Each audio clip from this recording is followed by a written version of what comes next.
Bem-vindo ao Momento Corporativo. Hoje o meu entrevistado é Daniel Bernard e nós estamos inaugurando um novo formato de comunicação. Ele está lá em Curitiba e nós conversaremos via Skype.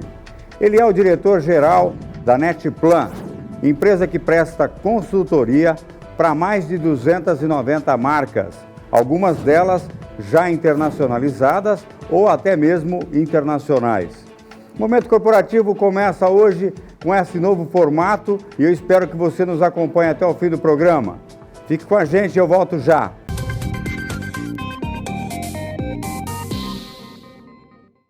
Sucos naturais Dona Elza. Frutas selecionadas. Nada de receita complicada. Tem fruta, fruta e mais fruta. O que se adiciona sem moderação é capricho. E fica muito bem protegido na caixinha. Dura mais, vai com você pra qualquer lugar. E é gostoso demais. Sucos naturais Dona Elza. Laranja, uva e limonada. Sucos Dona Elza. Valores naturais.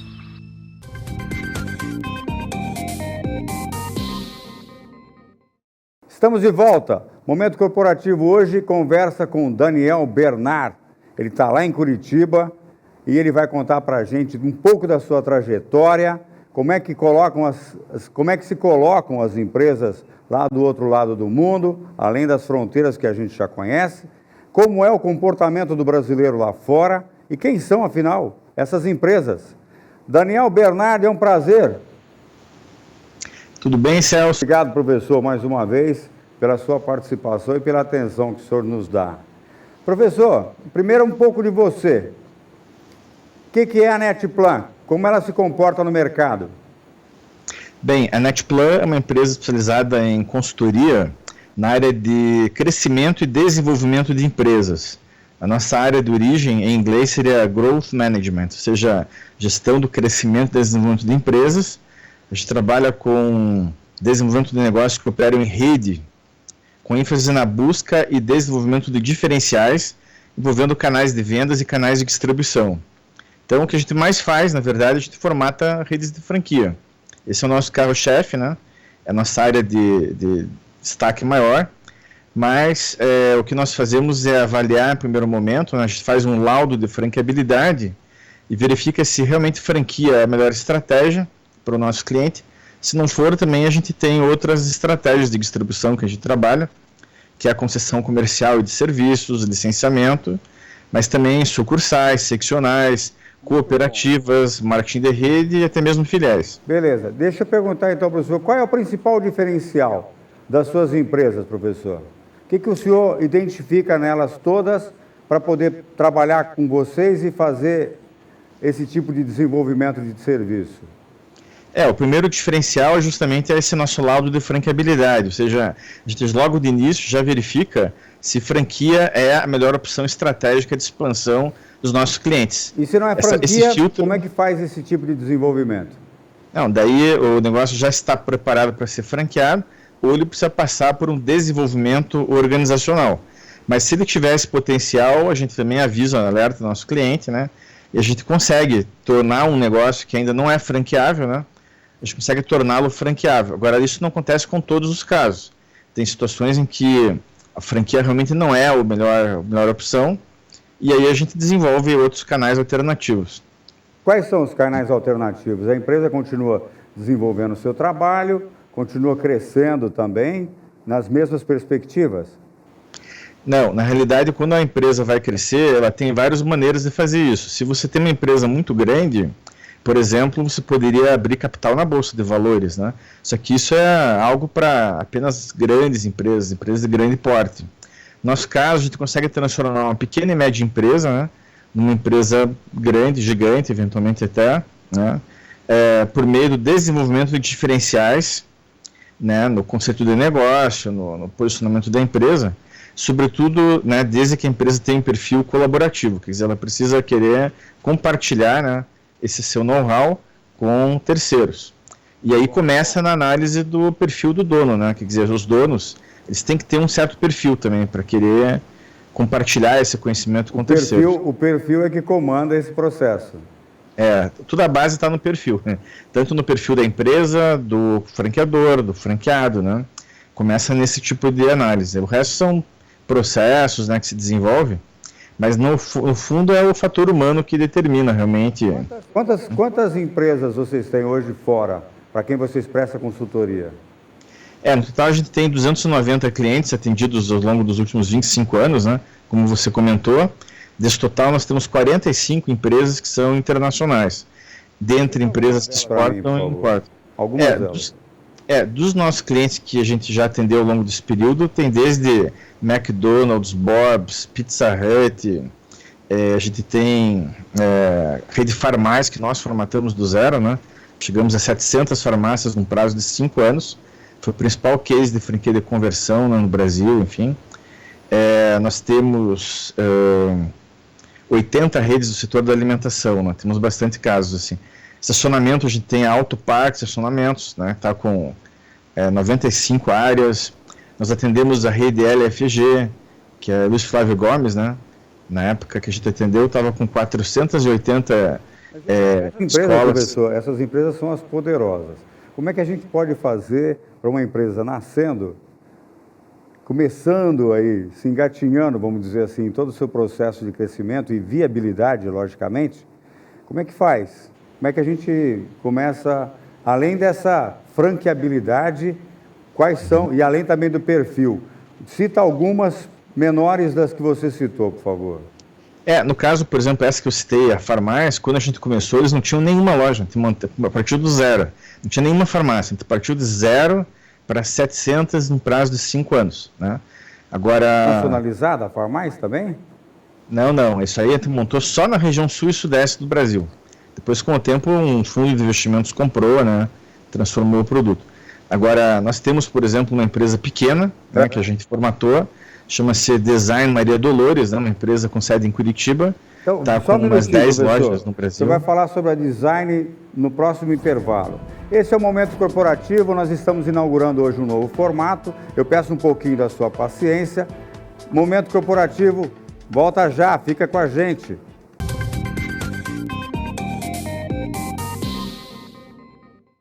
Sucos naturais Dona Elza. Frutas selecionadas. Nada de receita complicada. Tem fruta, fruta e mais fruta. O que se adiciona sem moderação é capricho. E fica muito bem protegido na caixinha. Dura mais, vai com você pra qualquer lugar. E é gostoso demais. Sucos naturais Dona Elza. Laranja, uva e limonada. Sucos Dona Elza. Valores naturais.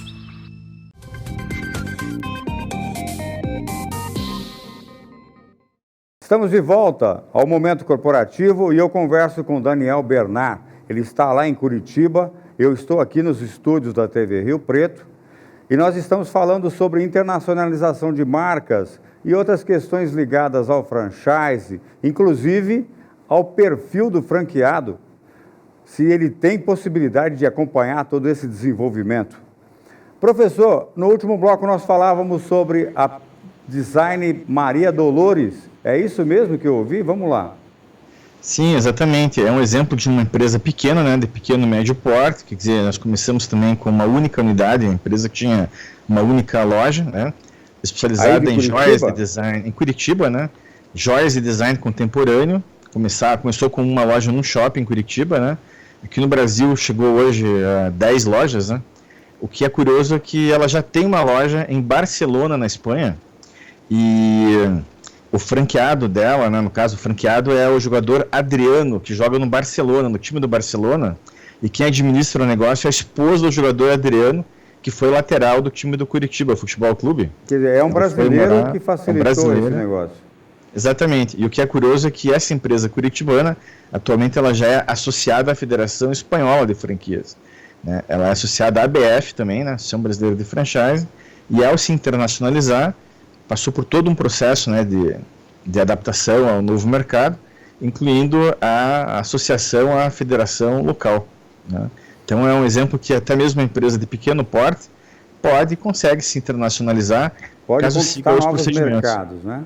Pode conquistar novos mercados. Eu queria que o senhor desse para mim agora uma resposta sobre o comportamento desse brasileiro que sai do Brasil e não encontra, entre aspas, o jeitinho brasileiro lá fora para poder facilitar alguma coisa? Como é que ele se comporta?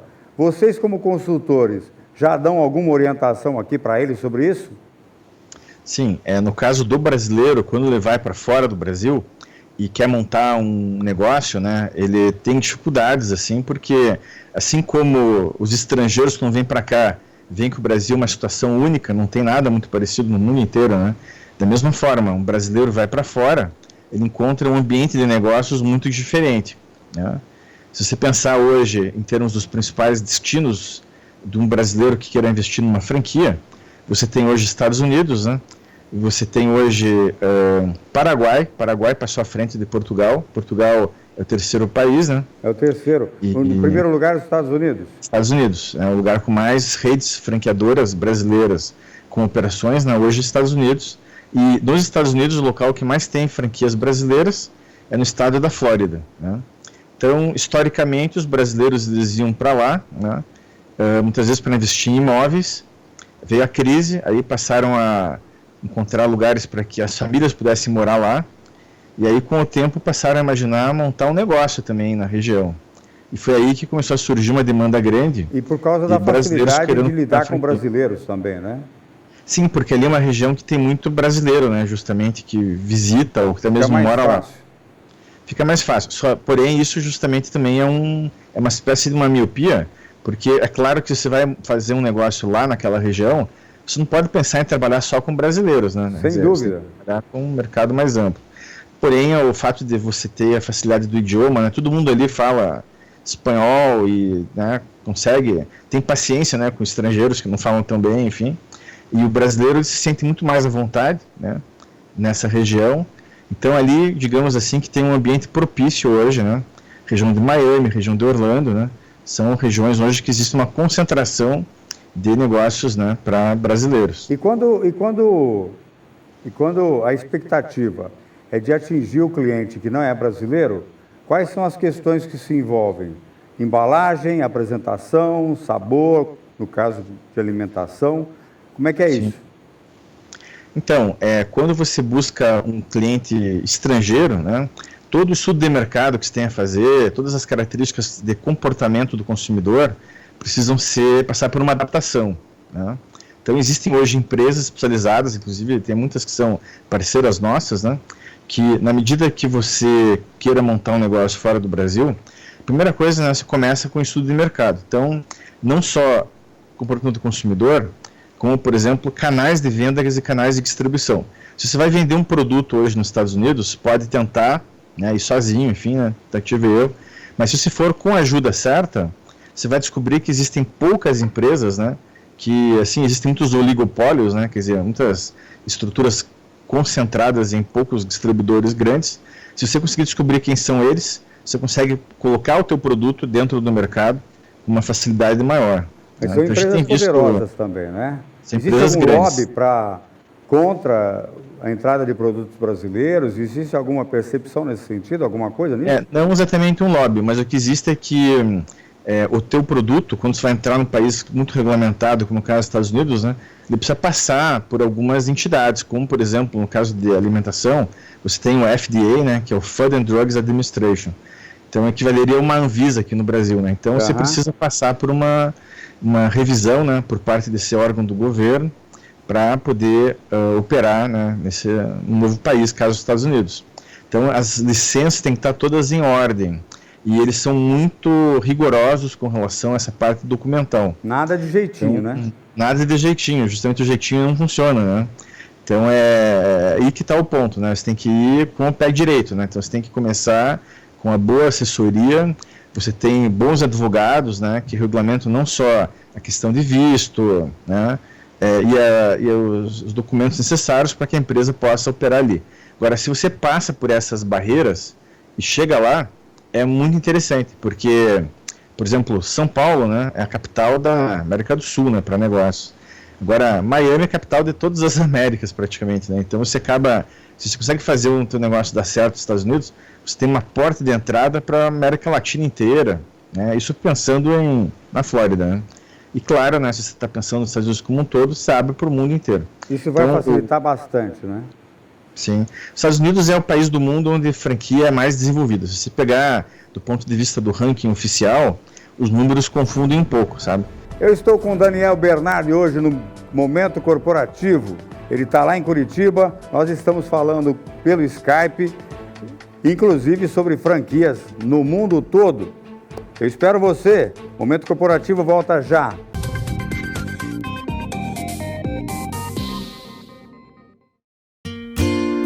Olá, nós somos a Passaredo, a companhia aérea brasileira que melhor liga o interior a um mundo de oportunidades.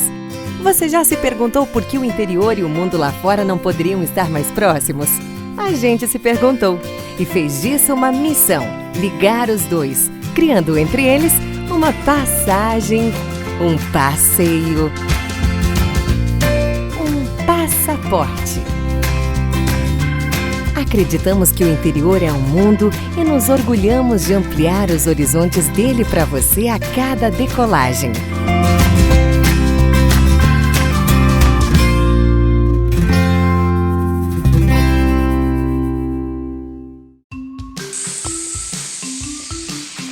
Esse barulho é inconfundível. O sabor a gente reconhece na ponta da língua. A sua fórmula secreta foi desenvolvida por especialistas nos Estados Unidos. Está na mesa de milhões de famílias e em milhares de pontos de venda. É uma das marcas mais lembradas nas pesquisas especializadas. Você sabe de quem estou falando, né? Tome você também uma atitude diferente e surpreenda-se. Beba Roller.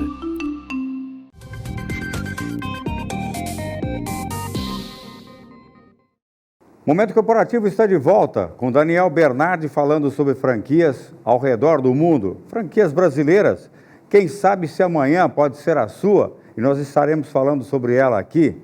Professor Daniel Bernardi, por favor, os Estados Unidos é o país de maior ascendência ou acesso das franquias brasileiras?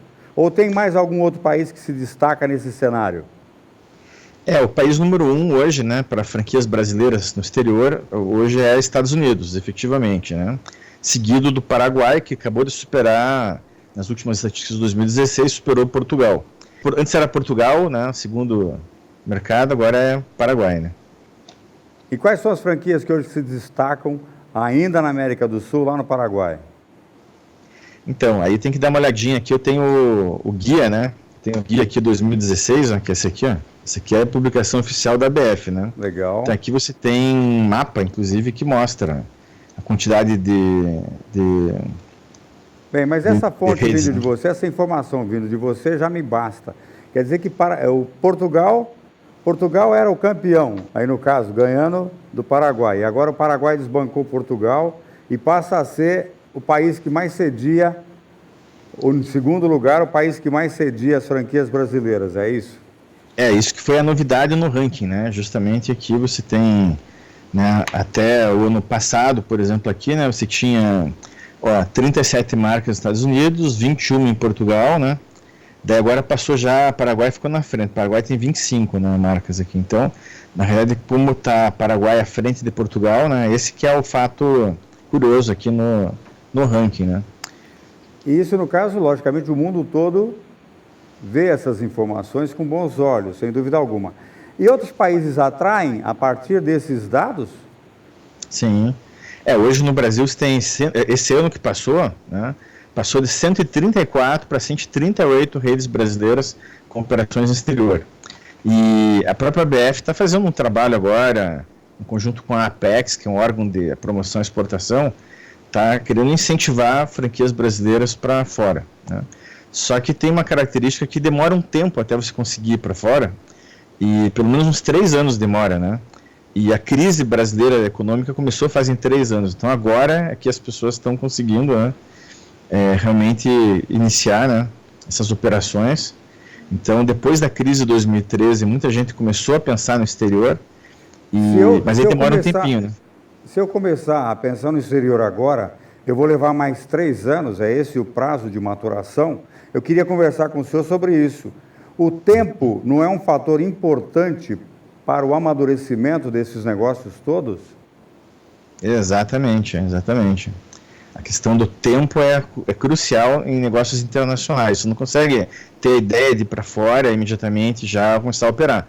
Tem tempo de estudos de mercado, adaptação à legislação local, montagem de unidade piloto, né, até você conseguir expandir, né, com escala. Esse é um processo demorado. Mas o primeiro que chega bebe água limpa, né? Então, quer dizer, a primeira empresa que parte, né, para esses mercados tem muitos benefícios. Dia desses atrás eu entrevistava Paulo Narciso, uma pessoa que conhece bem a região no segmento de importação e exportação. E ele me falava sobre a necessidade das empresas superarem todas as dificuldades, mas se manterem no mercado internacional a qualquer custo. O senhor também acha dessa forma? Eu vejo que é muito estratégico, né, você operar no Brasil e no exterior, justamente por questão do contraciclo, né? Porque se no Brasil hoje nós estamos em crise, PIB caindo 2 anos seguidos, isso não é o que acontece na maior parte dos países estrangeiros. Então, se o mercado interno não está bom, né, você consegue se desenvolver no mercado internacional e vice-versa, então você consegue ter uma estrutura, né, de canais de vendas, canais de distribuição, que protege você contra crises, né, regionais. Então é estratégico você poder ter uma produção e um escoamento de vendas, né, em outros países, isso com certeza. E no caso de comportamento do franqueador, ou então no caso do comportamento do presidente da empresa, o CEO, o grande estrategista, o que o senhor recomendaria para quem nos está assistindo? Qual a característica que precisa dar mais ênfase, maior cuidado nesse sentido, de avançar além fronteira? Então, a coisa mais importante quando se pensa num outro país, eu considero que são as pessoas. Então, você precisa encontrar pessoas, às vezes você não tem essas pessoas no teu quadro de funcionários, você precisa fazer um executive search, você tem que encontrar no mercado executivos que têm experiência internacional, né? Porque é total diferença, o processo todo acontece de maneira completamente diferente. Você está falando com pessoas que já fizeram, têm experiência, né? Não só idiomas, mas já viajaram, assim, não só turismo, né? Mas realmente fazendo negócios, né? Uhum. Então, assim, a velocidade do trabalho, a assertividade, né? Ela é totalmente dependente do perfil de quem está à frente desse processo. Inclusive, no caso de franquia, tem uma característica a mais. No caso de franquia, tem uma característica a mais, porque... né, houve agora, mês passado, nós estamos agora iniciando março, né, de 2017, então agora em fevereiro teve um encontro, né, uma feira internacional de franquias, organizado pela IFA, que é a International Franchise Association, né, da qual eu já fiz parte, né, como membro do Conselho de Fornecedores de Franquia, e assim como no Brasil você pode fazer cursos, né, para se capacitar como executivo de franquia, a IFA, né, ela também tem seus cursos, e justamente foi feito agora um convênio, né, entre a Federação Internacional e a ABF, né, com o intuito de ficar mais fácil, permitir, né, e qualquer pessoa, brasileiros pode ter consigam, acesso, né, professor? Para que executivos brasileiros consigam uma certificação internacional. É um curso que ele já tem há muitos anos lá, chamado CFE, né, Certified Franchise Executives. Tá, então, é reconhecido internacionalmente. O que o senhor mencionou na minha pergunta é que a característica que deve ser mais adequada ou então visível, né, no caso da expansão de negócios, é procurar pessoas lá fora ou procurar pessoas dentro da empresa que tenham característica, ou sejam contratadas, obviamente, que conheçam o mercado internacional. Mas e se a empresa não pode fazer isso? Ela pode contratar de fora alguém? Pode. Não, a ideia é essa, ela pode buscar, pode verificar... No próprio mercado que ela vislumbra operar? Isso, ela pode... Não, primeira coisa, ela deve verificar nos seus quadros internos se tem alguém com perfil. Se não tiver, tem que buscar no mercado, né, no próprio Brasil, né, ou até mesmo fora do Brasil, profissionais que tenham esse perfil. Porque a dificuldade inicial, né, é uma questão de negociação mesmo, é uma negociação, né, para que se possa abrir novos canais de venda, canais de distribuição. É claro que aí você tem outras dificuldades que seguem. Então, uma coisa muito difícil é conseguir abrir novos mercados. Outra coisa que o brasileiro costuma ter dificuldade, né, é você manter os mercados conquistados, porque vamos supor que você tem uma produção, né, você tem uma produção. O Brasil, por exemplo, exportou muito calçados por muito tempo, né? Inclusive como franquia. Mas ele penou, né? Depois de um tempo ele penou, porque ele conquistava o mercado e aí ele não reservava um percentual da sua produção, não direcionava para esse mercado o que ele tinha conquistado, né? Aí ele abria o mercado e perdia, né? Então ele se transformava num exportador experimental, que a gente fala. Isso não aconteceu só no segmento de calçados, né? Não, aconteceram vários outros, mas é que exatamente no segmento de calçados, né, é onde foi assim, uma das áreas que o Brasil mais se destacou, né? Se você pensar nas primeiras franqueadoras internacionais brasileiras, né, muitas eram desse ramo, inclusive, né, e vendiam muito, inclusive, para países árabes, até diria mais, né, porque os países árabes eles recebem muito bem franquias internacionais, né? E aí ficaram famosos alguns casos de empresas que abriram o mercado e acabaram, né, fechando em seguida por não conseguir, né, dar a atenção devida, né, e garantir o abastecimento. Então, você veja que uma é necessário mesmo ficar dentro do país com todas as crises, com todos os desafios que surgirem. Exatamente. Uma outra coisa importante, quando você pensa em internacionalizar, você tem que focar no máximo 3, 4, 5 países, não mais do que isso, tá? Vou dar um exemplo, assim, uma empresa, a maior empresa do Brasil hoje, o Boticário, né? No caso, a maior empresa franqueadora no Brasil, né? Até considerada a maior e melhor, eu diria até, né? Pelo histórico, enfim. Ela já teve uma dificuldade no passado, né? Ela chegou nos anos 80 a abrir mais de 25 países, né? Ela começou a vender franquia para tudo quanto é lado, né? Chegou uma época assim que parecia alguém ali da Noruega, ele vendia franquia, né? Daí a outra loja mais próxima ficava a 2.000 quilômetros de distância, era uma coisa inviável, né? Mas chegou a abrir em vários países, né? E depois de um tempo, o único país que vingou, né, foi Portugal. Por quê? Porque tinha uma cultura próxima do Brasil e o Boticário fazia merchandising nas novelas, né? Então isso permitiu que, né, uma época que eu fui visitar, inclusive, o Boticário lá em Portugal, eu lembro de ser considerado na época a 5ª maior franqueadora em atuação em Portugal, muitos anos atrás, né? Ou seja, ela teve um grande sucesso, mas apenas nesse país, né? Aí depois foi todo refeito o processo, né? E aí, com uma visão estratégica mais desenvolvida, né? E com sensibilidade a culturas estrangeiras, com investimentos mais, pensando mais realmente no médio e longo prazo, hoje eu diria que hoje o Boticário é um case de sucesso, já teve jogadas no passado. Hoje, por exemplo, o Boticário ele tem um bom mercado, né? Está conquistando um bom mercado na Colômbia, né? A Colômbia é um país onde hoje o Boticário tem um crescimento sustentado, né? Chegou a ter executivos, né, do Brasil enviados para lá e realmente fez o dever de casa.